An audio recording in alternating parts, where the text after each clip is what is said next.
ही धन का साथ संगत कहते हैं कि जीवन थोड़ा बड़ा इरादा, ये कोई मेल नहीं, धीरे धीरे चुक जाएगा क्योंकि इसमें कोई तेल नहीं। एक मोटरसाइकिल है, हम उसमें तेल भराते हैं तो उसका एक औसत है, अंदाज है, अनुमान होता है कि 1 लीटर तेल में इतना किलोमीटर इसे जाना है। लेकिन यह जो जीवन रूपी गाड़ी है, अभी जो श्वास रूपी तेल जो भर रहा हूँ, ये कितना समय, कितना सेकंड, कितना दिन, कितना वर्ष चलेगा, इसका कोई अंदाज़ा नहीं। हर चीज़ कहीं कहीं देखते हैं कि लिखा भी रहता है। जैसे फूलों की बगिया में गए तो वहाँ लिखा रहता है कि यहाँ इसको छेड़ना मना है, कहीं अंदर बिना इजाज़त के अंदर आना मना है। यहाँ गाड़ी खड़ा करना मना है, और धारा 144 लगी हो तो यहाँ 4 लोग इकट्ठे होकर के बातें करना मना है। लेकिन क्या कहीं ये लिखा है कि यहाँ मरना मना है? ये कहीं नहीं है। अर्थात जीवन का कोई भरोसा नहीं। काफ़ी घटनाएं देखने को मिली कि जो लोग मरीज को लेकर के प्रयागराज जा रहे थे, बीच में गाड़ी एक्सीडेंट हुई, जिसकी हालत नाजुक है वो बच गया, और जो इलाज कराने जा रहा था वही चल बसा। तो ये जीवन का कोई भरोसा नहीं। इसलिए कहा महापुरुषों ने कि इरादा भी इस जीवन के जैसा ही हो, क्योंकि इरादों में ही इंसान खोया हुआ रहता है। जब भक्ति की बात आती है तो ये कर लूँ तब होगा, ये कर लूँ तब होगा। उस करने में ही उसका जीवन बीत जाता है, फिर अंत में केवल पछताना ही होता है। तो कृपा करो साथ संगत कि वो पछतावे की घड़ी से हम ना गुजर पाएँ। हमेशा इस साथ संगत और निरंकार प्रभु परमात्मा और सद्गुरु को हमेशा जीवन में अहमियत देकर के ही जीवन यापन करें। कहीं भी कितना भी मान या अपमान क्यों ना मिल जाए, पर जीवन का जो भाव रहता है वो ज्यों का त्यों बना रहता है। सदैव एक रस, क्योंकि नाता एक से जुड़ा हुआ है। इसमें न कभी उतार होता है, न चढ़ाव होता है। इसी तरह जो इसके संग जो जुड़ जाता है गुरसिक, वो गुरसिक का भाव भी संगत इसके जैसा ही हो जाता है। जैसे सागर में कितनी भी नदियां जाकर के क्यों न मिले, पर उसमें बाढ़ कभी नहीं आता। और एक नदी में थोड़ी सी पानी बढ़ जाए तो आप सब जानते हैं कि कितना नुकसान पहुंचाता है। तो संत जो होता है विशाल सागर की तरह होता है, जो सबको सासंगत अपने हृदय में समेट लेता है।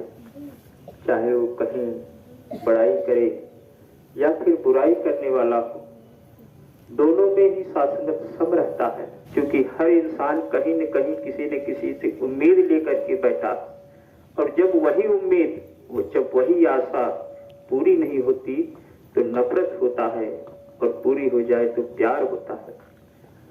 तो अनपेक्षा उम्मीद से ऊपर उठ करके, आशा से ऊपर उठ करके जीवन जीता है। किसी से मिले तो भी ठीक, ना मिले तो भी ठीक, क्योंकि ये रब की रजा है। और दूसरी सुचिर दक्षा कि शुद्ध हो और दक्ष हो। शुद्ध का भीतर और बाहर से दोनों आचरण शुद्ध हो। जैसा मन में भाव हो वैसा बाहर से भी हो। ऐसा ना हो कि मन में कहीं कपट हो और चेहरे पर मुस्कान हो, ये मुस्कान झूठी है। और दक्ष माने होता है निपुण, जो सबसे ज्यादा बुद्धिजीवी हो। और बुद्धिजीवी वही कहा गया कि सोई महिमंडित पंडित दाता, राम चरण जाकर मन राता। कि जिसका मन इसके श्री चरणों में लगा हुआ है वही सासंगत वास्तव में पंडित है, वही ज्ञानवान है। उसी के पास सूझी है, उसी के पास समझ है, बाकी तो सब ना समझ है। ये तीन गुण जिसमें होता है वही उदासीनो यत व्यथा, वो सारे दुखों से मुक्त होता है। तो कृपा करो सासंगत, उस उदासी की अवस्था में ये सदगुरु ले जाने के लिए आया है। कृपा करो सासंगत की इसके भावों में पूरा संसार ही अपना जीवन यापन करे। ये बहुत बड़े सौभाग्य की बात है और ये सौभाग्य सदैव बना रहे, क्योंकि हम बीच में हैं, दोनों तरफ से सहारा है। और जिसको एक सहारा मिल जाए तो कहते हैं कि उसका विकास होना संभव है। जैसे किसान या माली एक पौधा उगाता है, जब वो छोटा सा होता है 2-3 फीट का, तो उसके सहारे एक छड़ी गाड़ देता है लाठी। क्यों? क्योंकि उस लाठी के सहारे, उस लकड़ी के सहारे जो बेल है, जो पौधा है, वो सीधा ऊपर की ओर विकास करता है। और अगर लकड़ी का सहारा न दिया जाए उसे, तो टेढ़ा भी हो सकता है, गिर सकता है। और पेड़ तो कभी नहीं चढ़ने वाला, जैसे सेब नेनुआ तरोई है, ये कभी नहीं चढ़ेगा ऊपर। तो इसी तरह जो जीवन है, जीवन उस नन्हे पौधे की ही तरह है। अगर इस जीवन में विकास करना है तो सत्संग की लकड़ी की बहुत ही आवश्यकता है। सत्संग की अगर लकड़ी पास में है और उससे बांधा हुआ है, जिस तरीके से माली और किसान बांध देता है, तो उसका विकास साधन अच्छा खासा होता है।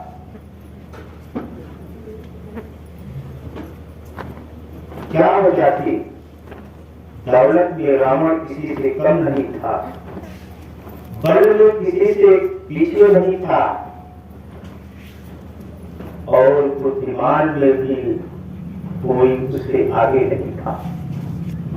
लेकिन सहारा केवल सत्संग का नहीं था, तो पाया हुआ भी लंका खो बैठा। एक तो उसे कमा करके नहीं बनाया था, मेहनत करके नहीं बनाया था, मिला था उसे, और वो भी बना बैठा। और दूसरी तरफ रावण की अपेक्षा दौलत कम है, लेकिन साधु की संगत है। तो उसके शरण में जो आया, उसे भी वो भी खोया हुआ राज्य पा गया। तो ये है सत्संग की महिमा। फिर माँ ने ही उस नाम को बदल दिया, नाम रखा जावेद।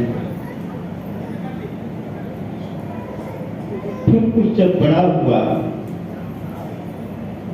तो जो उर्दू और हिंदी दोनों जानते हैं, उनसे पूछा कि ये जावेद का मतलब क्या होता है। उन्होंने कहा अमर। तो दास बड़ा चिंतित हुआ कि इससे अच्छा तो वही नाम ठीक था कि यथा नाम तथा गुण, और ये नाम तो अमर है, पर मैं अमर हूं कहां। आज उस नाम को इस सद्गुरु ने सार्थक किया। ये अमर के संग, अमर तो केवल निरंकार है, जो कभी न मिटने वाला है, केवल ये प्रभु परमात्मा है। कहते हैं कि ये सब मिट जाएगा, पर ये केवल बाकी रहेगा। ऐसे जो अमर रहने वाले, जो नित्य निरंतर सदैव एक सा रहने वाला प्रभु परमात्मा के संग जोड़ देता है, उस हस्ती का नाम है सतगुरु। ऐसी गुरु की वंदना सबने सासंगत किया। गोस्वामी जी महाराज रामचरितमानस लिखते ही समय ही गुरु की वंदना करते हुए लिखे,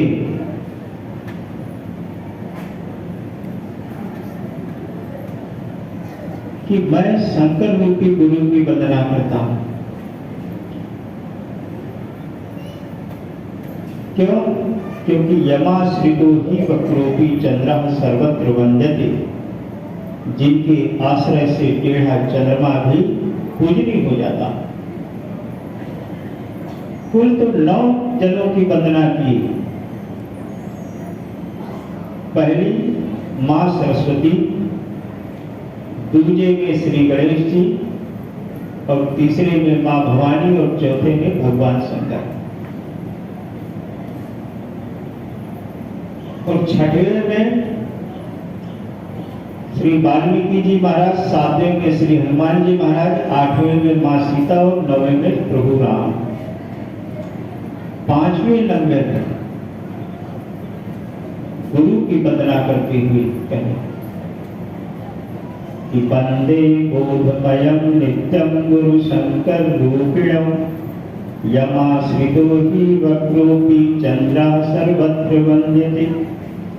5वें स्थान पर गुरु की वंदना की। क्यों? क्योंकि 1 से लेकर के 9 तक के अंक में 5वां अंक बीच में होता है, चाहे इधर से चले चाहे उधर से आए। और जो 5 के पहले जो 4 तक वंदना है वो देव की वंदना है, और 5, 6 से लेकर के 9 तक वो इष्ट देव की वंदना है।